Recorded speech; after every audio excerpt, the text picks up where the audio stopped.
Gloire à Jésus. Que Dieu vous bénisse.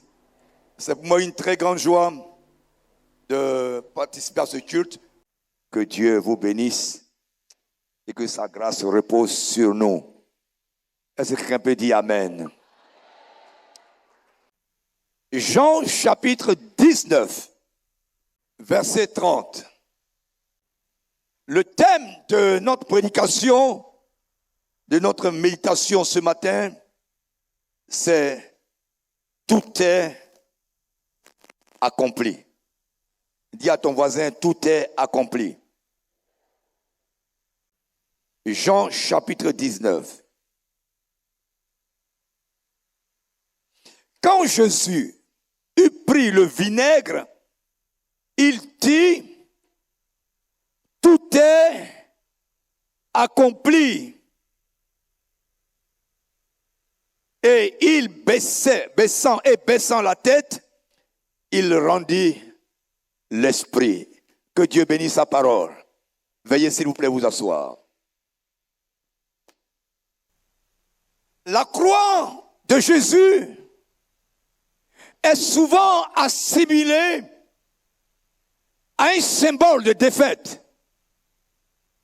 Quand on parle de la croix, on voit cela comme un symbole de défaite, d'abandon et de mort.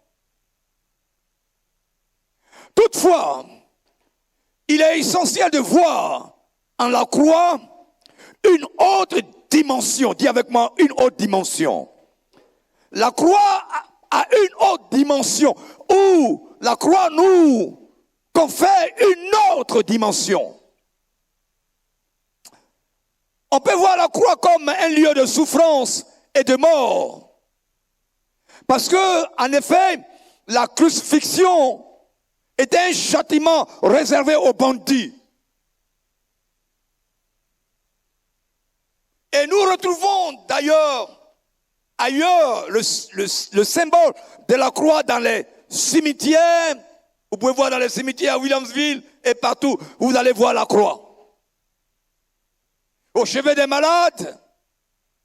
Et d'autre part, dans les premiers siècles, les chrétiens n'avaient pas pour symbole la croix. Les chrétiens ne symbolisaient pas leur foi par la croix, mais plutôt par un berger, par l'agneau, puis le poisson, le palmier ou l'encre. Ce n'est que bien plus tard que la croix est devenue le symbole de la chrétienté.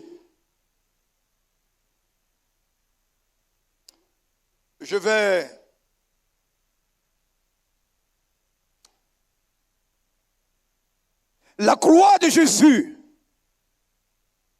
c'est le lieu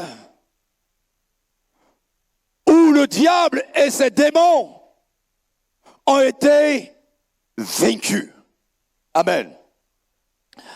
L'apôtre dira à ce sujet-là dans 1 Corinthiens 1, verset 18, que la parole de la croix est la folie pour ceux qui périssent, mais pour nous qui sommes sauvés, la parole de la croix est une puissance de Dieu. Dans d'autres versions, il est dit, la prédication de la croix est une folie pour ceux qui périssent, mais une puissance pour ceux qui sont sauvés. Amen. Nous ne sommes pas transformés, attendez ça bien, nous ne sommes pas transformés par la croix. La croix ne nous transforme pas, mais nous sommes transformés au travers de la croix. Alléluia. Nous sommes transformés au travers de l'œuvre de la croix. Et ce matin, mon désir le plus ardent, c'est que chacun de nous puisse bénéficier de la puissance qui se trouve dans l'œuvre de la croix, où l'agneau a été immolé. La croix de Jésus était le lieu de signes et de prodiges. La crucifixion de Jésus était différente de celle des autres, car elle était entourée de signes et de prodiges.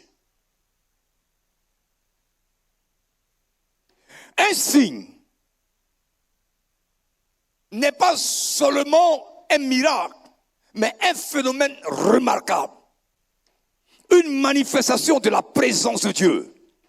Une chose inhabituelle qui modifie le cours logique de la nature. Je dis une chose inhabituelle qui modifie le cours normal de l'histoire, de la nature. L'œuvre de la croix est une œuvre qui bouleverse le cours normal de l'histoire. Et ce matin-là, je prie pour que l'œuvre de la croix donne un signe à ta vie et bouleverse le cours normal de ton existence. Jésus a poussé un cri. Il n'a pas poussé un soupir, mais il a poussé un cri. Et le cri qu'il a poussé est allé jusqu'à déchirer le voile du temple du haut en bas. Il crie, et ce cri-là a une répercussion sur les choses, le cours normal des choses. Le voile du temple s'est déchiré du haut en bas par les cris de quelqu'un. Et la Bible déclare que les tombeaux ont été renversés. Alléluia. Les tombeaux ont été renversés à telle enseigne que les gens, les bien-aimés qui étaient morts et qui étaient enterrés dans les environs là, sont sortis de leur tombe parce que quelqu'un a crié sur la croix. Ce matin, je prie que le cri que Christ a poussé à la croix ressuscite ce qui est mort dans ta vie. Ressuscite ce qui est mort dans ton ministère, ce qui est mort dans ta famille. Bien-aimé, quand je parle de ces choses-là, je frémis parce que le cri de Jésus à la croix était différent des pleurs et des gémissements. Ce n'était pas des soupirs, c'était une voix. La Bible déclare que la voix de l'Éternel fait enfanter une biche. La voix de l'Éternel fait enfanter une biche. Je n'ai pas encore vu ça dans les autres religions. Je n'ai pas encore vu ça quelque part d'autre. Où quelqu'un crie et puis les morts ressuscitent. Où quelqu'un crie et un tissu se déchire. Bien aimé, je n'ai pas encore vu ça. Les autres prophètes n'ont jamais produit ça. Confucius, jamais. Bouddha, jamais. Vous savez ce qui a tué Bouddha? Vous savez ce qu'il a tué? Dysenterie.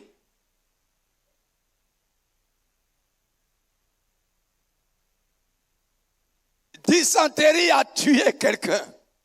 Et puis ce quelqu'un-là, on l'appelle Dieu.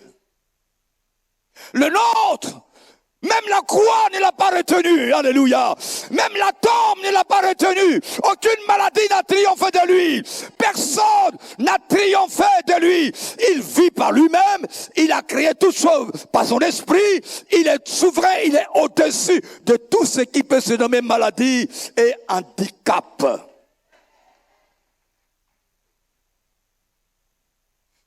Je vais terminer. Et puis on va prier.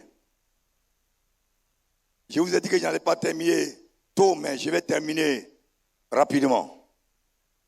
Le mot que Jésus emploie à la croix, il n'est pas fort en français. Le tout est accompli là, c'est pas fort. Mais en grec, c'est plus fort. C'est le mot tételestai. Et ça signifie, non seulement tout est accompli, ou tout est achevé. C'était les paroles dites par des esclaves à leur maître après que leur tâche ait été accomplie. C'est-à-dire quand l'esclave, on lui a confié une tâche et qu'il a fini de l'accomplir, il dit à son maître, Tetelestai. C'est-à-dire, ce que tu m'as confié là, je l'ai fait parfaitement. Je l'ai accompli, je l'ai achevé. Et c'est ce mot-là que Jésus a employé. Tetelestai. Tout est accompli, tout est achevé. Alléluia. Alléluia. Jésus a tout accompli pour nous. Nous n'avons plus de sacrifice à faire. Alléluia. Et Tetelestai était également un mot prononcé sur le marché lorsqu'une transaction était payée. De même, tout a été payé pour nous. Du temps de Paul, les directeurs des consciences voulaient le remettre dans le droit chemin, en lui reprochant certaines choses. Mais quand on dit tout a été payé, c'est-à-dire il n'y a plus rien qui puisse se faire. Il n'y a plus de sacrifice à faire. Il n'y a plus d'effort à faire. Dieu a pourvu non seulement à notre salut, il a pourvu à notre guérison, il a pourvu à notre élévation, il a pourvu à notre protection, à notre défense.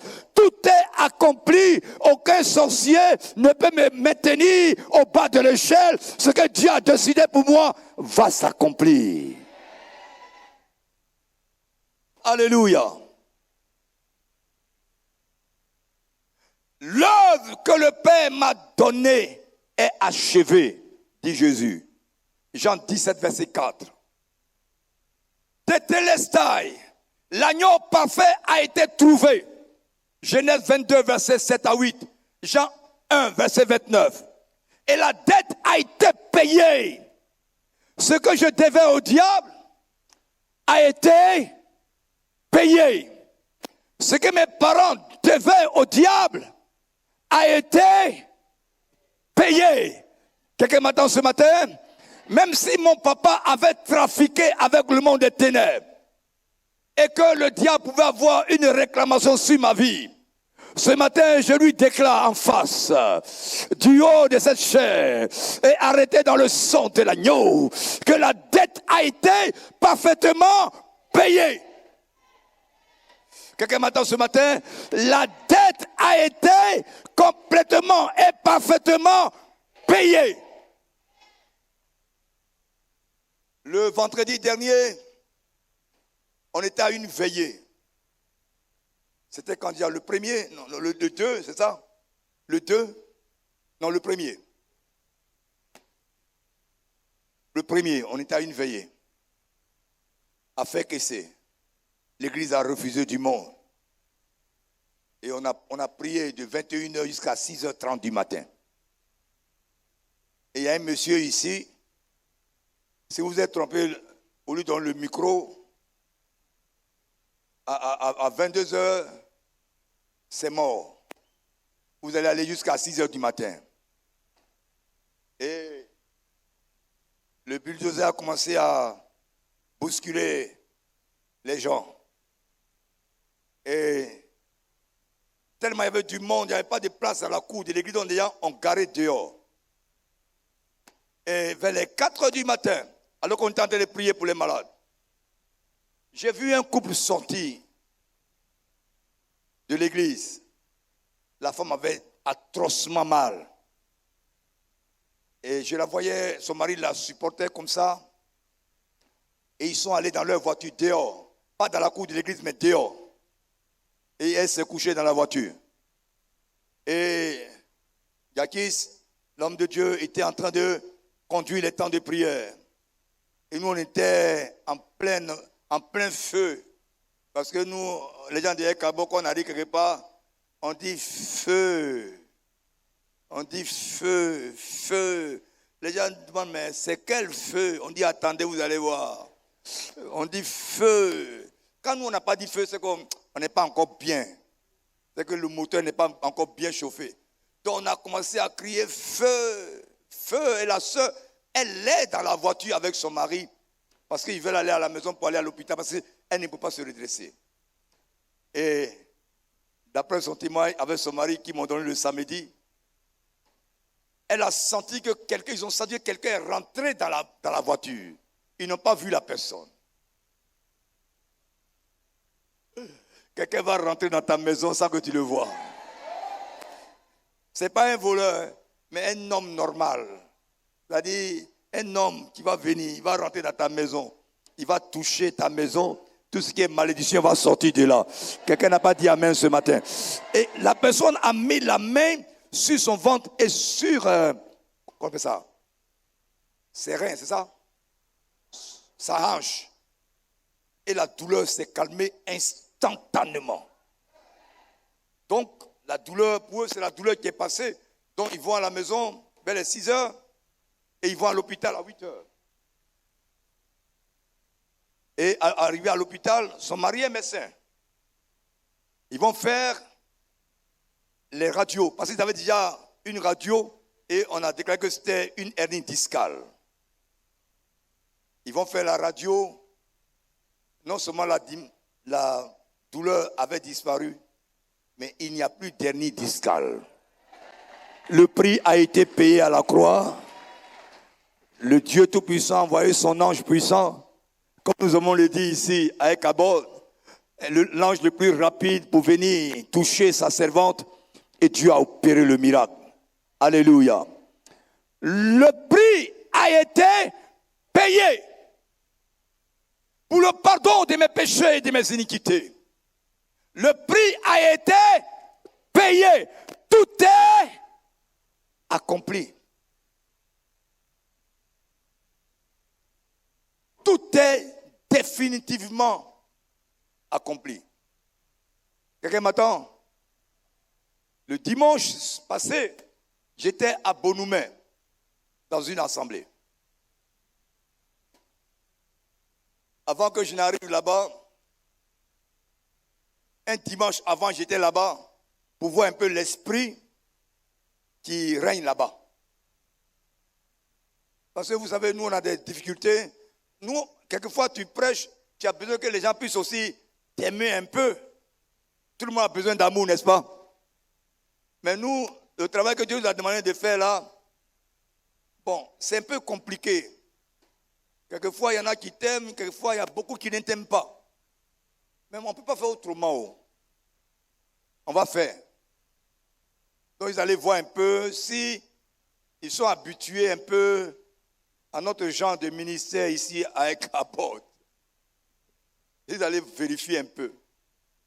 Ce jour, on a fait un merveilleux culte. Et je suis parti à la maison, le samedi, Dieu est venu prêcher, le Seigneur m'a dit, ne te fie pas à ce que tu as vu. Voici le fond.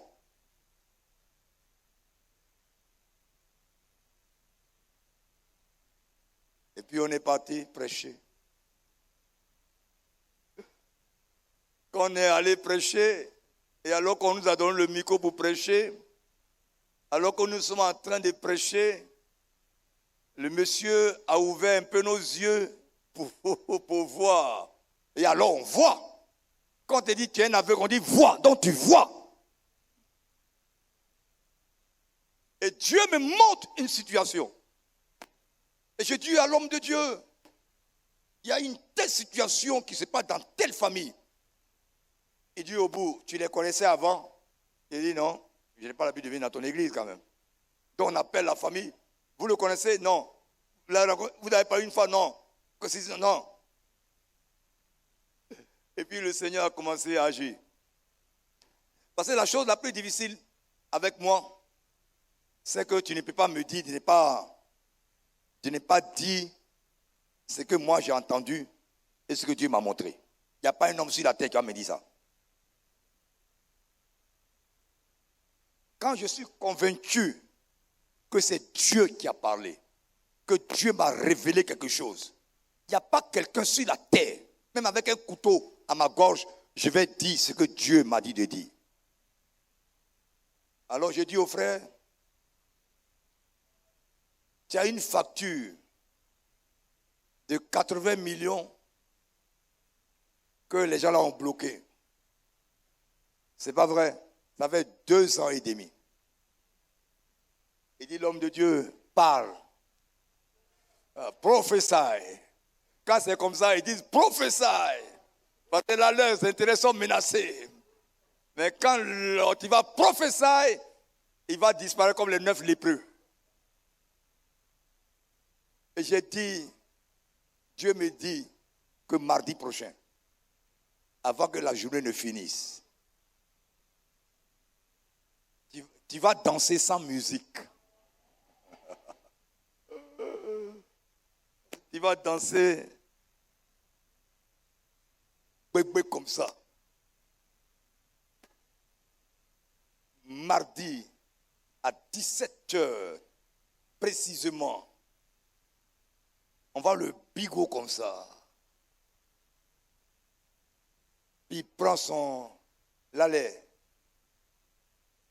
Puis il dit allô. Ah, vous ne connaissez pas lait, non? C'est téléphone, c'est téléphone.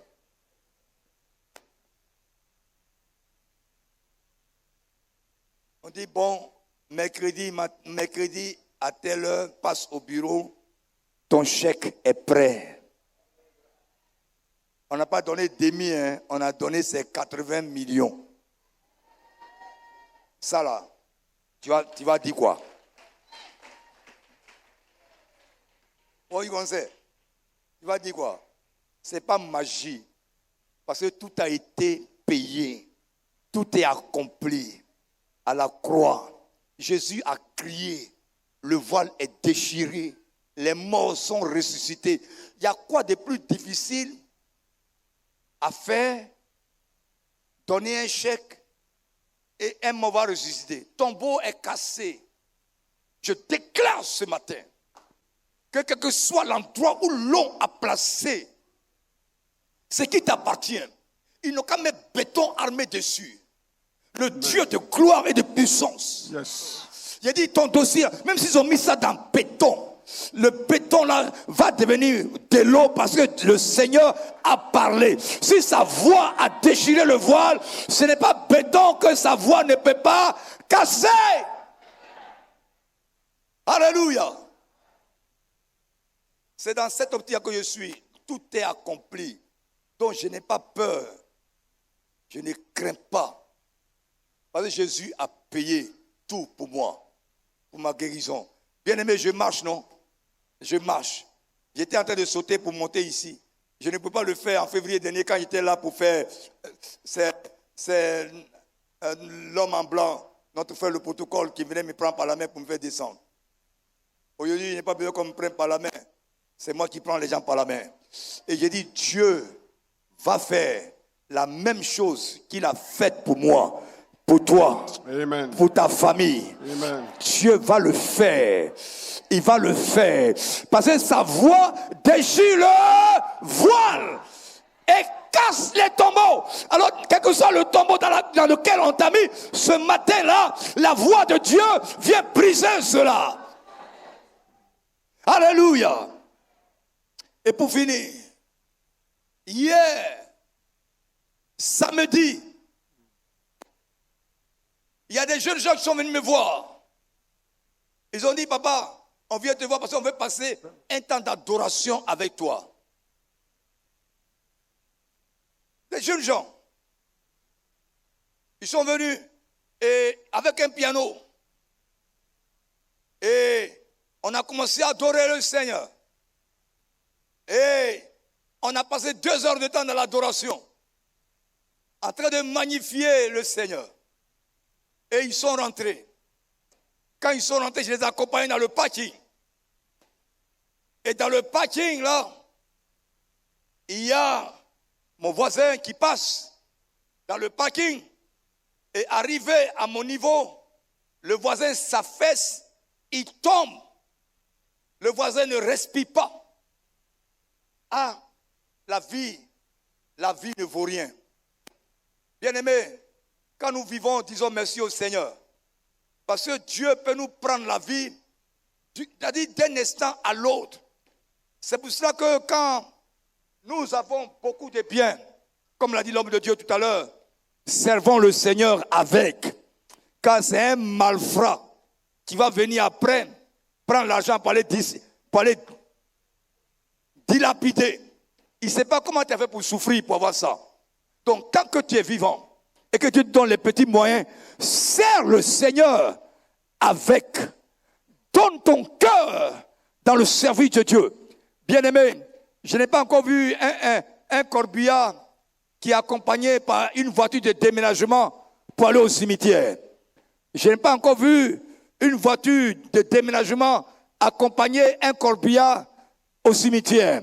Tout ce que nous avons, bien-aimés, nous sommes venus nus. Dis avec moi, je suis venu nu. Et nous avons entre nus et l'autre nu. Nous sommes venus sans rien. Et avant de l'autre sans rien, l'espace qui est au milieu là, c'est l'espace que Dieu te donne pour que tu le serves avec tout ce que tu peux avoir. Amen. Quelqu'un n'a pas dit amen. Amen. Quelqu'un n'a pas dit amen. Alors si tu as raté cela, le jour que tu fermes les yeux, pour que... Bien-aimé, regardez-moi, écoutez-moi. Qui a vu un jour un mort qu'on a renversé sur le lit des morts? Il y a des gens qui disent qu'ils ne croient pas en Dieu, que Dieu n'existe pas. Mais le jour de ta mort, tu vas le regarder, que tu veux ou non. Tu vas regarder le ciel. Je n'ai jamais mis un mort on a renversé. On te met dans la position pour que tu regardes celui qui t'a envoyé sur la terre et en qui tu n'as pas voulu croire. Tu vas le regarder obligatoirement. Vous allez parler fa, lui et toi. Et ce monsieur-là, à la maison là-bas, il ne me salue jamais. Donc c'était un règlement de compte.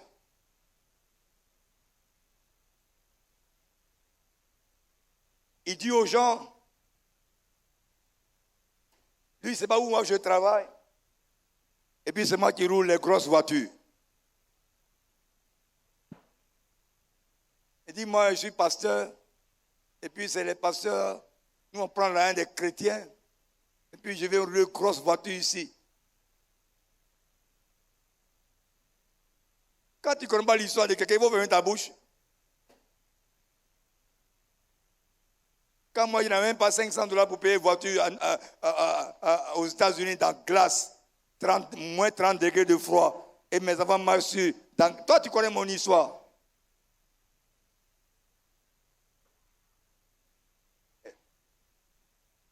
Un jour, je lui ai dit, voisin, j'attends que tu dis aux gens que je suis un dealer de drogue.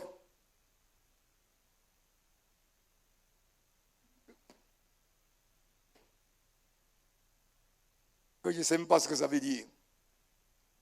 Ce qui est sûr, ce que tu vois là, c'est échantillon.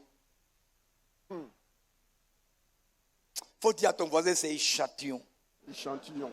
Et je lui ai dit, on m'a appris, là où je prie, je n'ai plus parlé en millionnaire. Moi, je ne prie pas pour un frère pour devenir millionnaire. Non. J'ai fini avec ça. Dîme de 1 million, c'est combien? C'est pas 100 000. Ça peut construire quel temple? Ça. Dîme de 5 millions, c'est combien? C'est pas 500 000. Ça peut payer combien de tonnes de ciment? Alors que, si, pasteur Ake, ou bien l'administration série, s'ils ont milliards, la dîme là, ça construit temple jusqu'à ça mettre climatiseur dedans. Oh, quelqu'un n'a pas dit amen. Quelqu'un n'a pas dit amen. Il dit, bien aimé, si papa qui m'a un milliard, la dîme là c'est 100 millions. 100 millions là, ça construit temple, tabernacle même. Ça met climatiseur dedans, ça met ventilateur dedans, ça met écran dedans. Moi, je prie pour que quelqu'un devienne millionnaire. On va parler en yardiste. C'est-à-dire, je prie pour que les gens deviennent yardistes.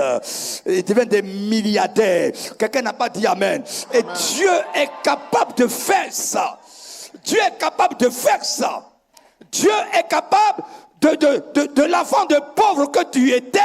Dieu t'amène à rouler la voiture que ton papa n'a jamais roulée, aller dans l'école où ton papa n'a jamais mis les pieds, aller là où ton papa n'a jamais été, parce que en fait, ton statut a changé. Tout est accompli. Alléluia. J'ai prié, il était à mes pieds. Sa femme a commencé à s'affoler. Il dit, madame, prenons-le, amenons-le à la maison. Et tu dis, on va aller à l'hôpital. Il dit, laisse-moi, je prie un peu au voisin d'abord. Si ça n'a pas mordu, on va l'envoyer. On l'a envoyé à la maison chez lui. On a commencé à bailler. Et puis ça dort. Alléluia. Ça dort mal même. Je le vois qui se lève. Il dit, Voise, qu'est-ce que tu fais chez moi? Il dit, ouais, faut dire, Voise, tu m'as ressuscité, ouais. Que Dieu te bénisse. Alléluia. Nous avons prié pour lui. Et Dieu lui a donné le souffle de vie. Dieu lui a donné une autre chance. Et sa femme lui a expliqué, c'est les médecins.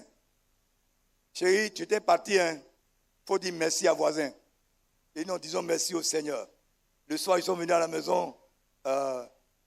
Après ça, 2 heures, ils sont venus à la maison. On a prié ensemble. Je leur ai annoncé l'évangile. Et le monsieur a donné son cœur à Jésus. Amen. Bien-aimé,